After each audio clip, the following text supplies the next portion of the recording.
যুব এশিয়া কাপের মঞ্চে সেমিফাইনালে পাকিস্তানের বিপক্ষে বাংলাদেশ যুবাদের হতাশার হার।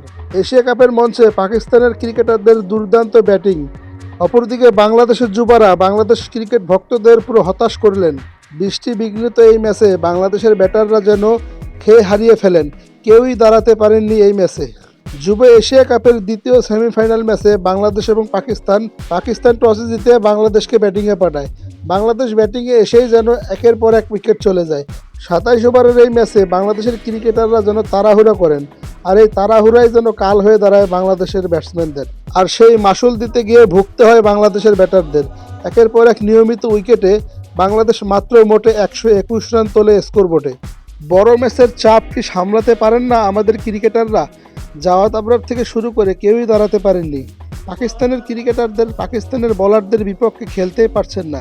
পাকিস্তানের বোলাররা কি এতই শক্তিশালী? আমাদের ব্যাটাররা তাড়াহুড়ো করতে গিয়ে এই অবস্থা হয়েছে। বিপরীতে পাকিস্তানের ব্যাটাররা ব্যাটিংয়ে নামে এবং সাবলীলভাবে ব্যাট চালায়। তারা কোনো চাপ নিয়ে খেলেন না। মাত্র ১২২ রানের লক্ষ্যমাত্রায় তারা ব্যাটিং করতে নেমে দুর্দান্ত শুরু করেন। পাকিস্তান ম্যাচটি জিতে যায় মাত্র ১৬ ওভার ৩ বলে। বাংলাদেশের কোনো বলারই ওইভাবে দাঁড়াতে পারেননি, ওইভাবে কোনো বলও করতে পারেননি। যদিও প্রথম ওভার উইকেট গিয়েছিল, কিন্তু ওই উইকেট আর কোনো কাজে আসেননি। শেষ পর্যন্ত পাকিস্তান ৮ উইকেটের বিশাল জয়ে সেমিফাইনালে বাংলাদেশকে হারায়। বাংলাদেশ হতাশার হার নিয়ে এশিয়া কাপের মঞ্চ থেকে বিদায় নিল। তো আপনাদের মতে বাংলাদেশ কোন জায়গায় ভুল করলো?